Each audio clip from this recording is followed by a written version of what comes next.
Shalom adik-adik JKM. Wow, hari ini kita bertemu lagi dengan Kak Yeni. Nah adik-adik, hari ini kita akan belajar tentang perumpamaan. Wah, kalau berbicara tentang perumpamaan, banyak sekali ya dalam Alkitab tentang perumpamaan-perumpamaan.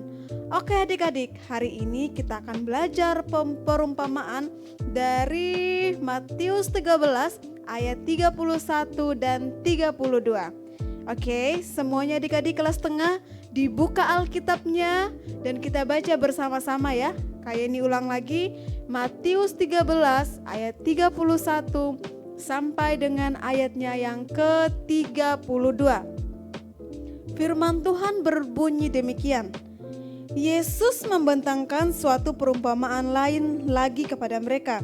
Katanya, hal kerajaan sorga itu seumpama biji sesawi yang diambil dan ditaburkan orang di ladangnya.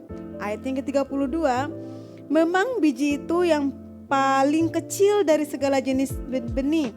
Tetapi apabila sudah tumbuh, sesawi itu lebih besar daripada sayuran yang lain, bahkan menjadi pohon, sehingga burung-burung di udara datang bersarang pada cabang-cabangnya. Wow, adik-adik, firman Tuhan hari ini berbicara tentang sesawi. Nah, adik-adik, dalam kalangan Yahudi, biji sesawi banyak dipakai sebagai istilah untuk menggambarkan sesuatu yang kecil, ya. Perbedaan antara kecilnya benih dan begitu besarnya pohon di kemudian hari adalah hal yang ingin ditekankan oleh Yesus melalui perumpamaan ini. Adik-adik, biji sesawi ukurannya sekitar 1 milimeter panjangnya. Wow, kecil sekali ya. Ketika ditabur di atas tanah, benih ini akan menjadi pohon sesawi yang tingginya mencapai 3 meter adik-adik.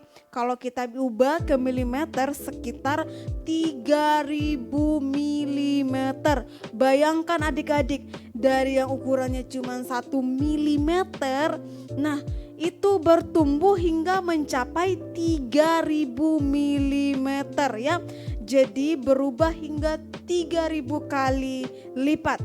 Nah adik-adik, selain itu akarnya juga semakin kuat mengakar hingga ke dalam tanah. Maka jelaslah bahwa yang dimaksud oleh Yesus dengan biji sesawi bukanlah sayuran sawi adik-adik yang biasa mami kita beli di pasar ya, atau yang biasa kita konsumsi sebagai masyarakat Indonesia. Tumbuhan sesawi merupakan tumbuhan keras yang besar.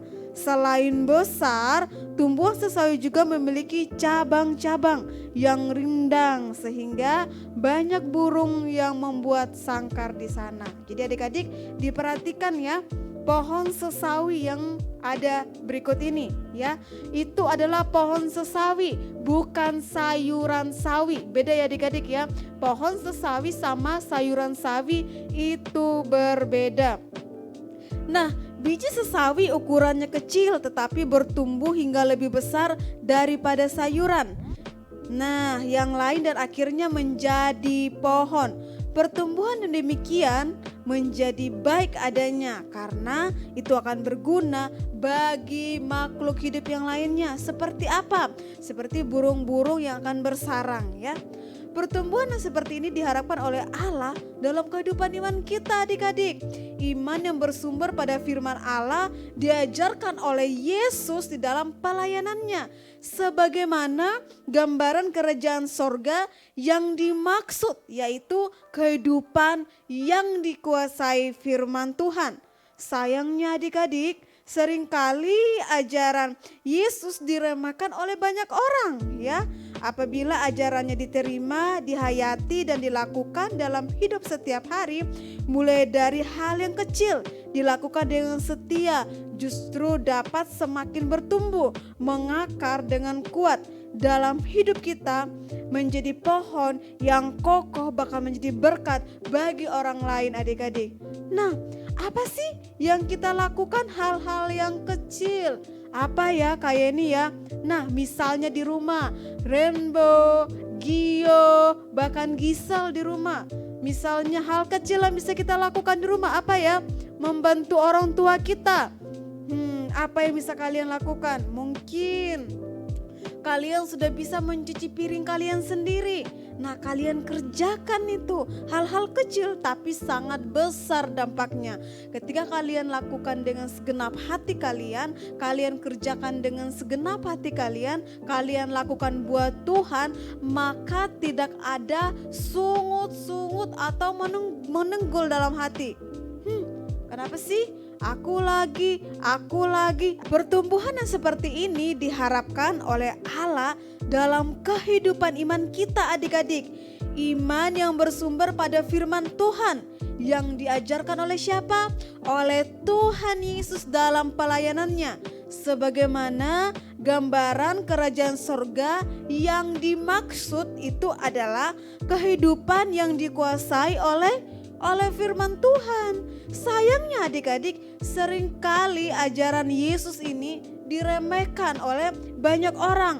Apabila ajarannya diterima, dihayati, dan dilakukan dalam hidup setiap hari, mulai dari apa? Mulai dari hal-hal yang kecil yang dilakukan dengan setia, justru semakin bertumbuh, mengakar dengan kuat, dan hidup ini menjadi berkat atau menjadi kokoh, bahkan menjadi berkat bagi orang lain.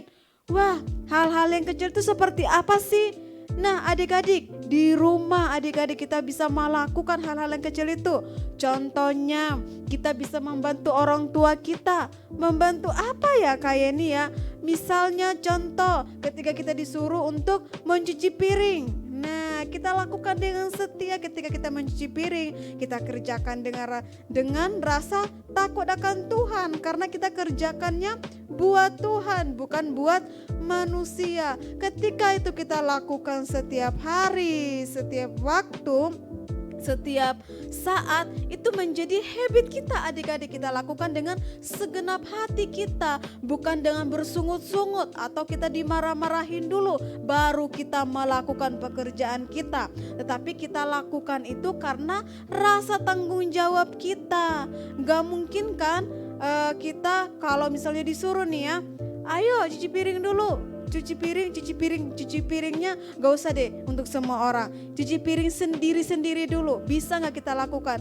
Dari hal-hal yang kecil itu sangat berdampak bagi orang-orang di sekitar kita. Ketika kita lakukan dengan segenap hati kita lakukan buat Tuhan, itu bakalan berdampak. Masa sih bisa berdampak? Bisa adik-adik. Ketika mungkin ada teman-teman kita datang berkunjung atau kita main di rumah, ketika waktunya kita cuci piring, kita mencuci piring dengan segenap hati kita, dengan penuh sukacita. Nah, itu bakalan berefek buat teman-teman kita yang ada di rumah itu. Ketika dia pulang, bisa dia bisa juga membantu orang tuanya di rumah. Kita menjadi berkat buat orang lain. Gak harus kita memberi dulu baru menjadi berkat. Gak harus kita punya sesuatu dulu, punya uang yang banyak baru kita mau memberi, baru kita mau menjadi berkat buat orang lain. Enggak adik-adik, justru setiap kegiatan kita, setiap kerjaan kita yang kita kerjakan setiap hari itu bisa berdampak bagi semua orang yang ada di sekitar kita. Dan kita menjadi kuat dan menjadi pohon yang kokoh, bahkan tadi kayak ini bilang menjadi berkat bagi orang lain. Nah, adik-adik yang dikasihi Tuhan, adik-adik pasti tahu ya, pohon itu sangat berguna bagi kehidupan kita semua. Bukan hanya tempat burung-burung bersarang atau ulat atau bahkan tupai saja adik-adik. Nah, kita juga sangat membutuhkan pohon-pohon yang ada di sekitar kita. Nah, kalau kita merasa panas, terus kita berteduh tuh di bawah pohon. Rasanya bagaimana? Rasanya bagaimana adik-adik? Nah, betul sekali. Pasti kita merasakan yang namanya kesejukan. Atau kita merasa wow, segar. Kita merasakan kesejukan dalam hidupnya kita. Nah, adik-adik, lalu apa yang bisa kita lakukan supaya kita bisa terus merasakan manfaatnya pepohonan dan tumbuh-tumbuhan? Nah, ada yang tahu bagaimana caranya? Iya, betul sekali. Dengan cara kita merawat. ya, menjaga, bahkan kita rajin menyiramnya setiap hari dan tidak merusak tanaman pohon yang ada di sekitar kita. Kita juga bisa menanam. Nah, bukan cuma itu doang adik-adik. Kita juga bisa memakai pekarangan rumah kita untuk menanam sesuatu ya. Mungkin sayur-sayur zaman sekarang yang lagi berkembang, sayur-sayur organik. Nah, kita bisa lakukan.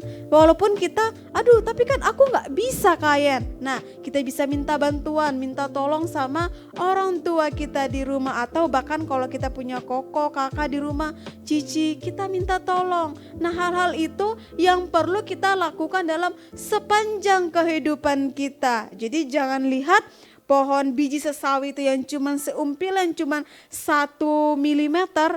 Nah, ketika dia bertumbuh bahkan mencapai 3.000 milimeter adik-adik, 3.000 kali lipat pertumbuhannya. Dan pohon sesawi itu adik-adik pohonnya tinggi. Ingat, pohon sesawi dan sayur sawi itu berbeda ya. Sayur sawi itu yang bisa kita konsumsi setiap hari, tetapi pohon sesawi itu pohonnya tinggi dan daunnya lebat adik-adik. Nah, mulai dari sekarang kita mau melakukan hal-hal yang kecil yang mungkin ngapain sih itu dilakuin, tapi itu suatu saat itu bakalan berdampak di kemudian hari dalam sepanjang kehidupan kita.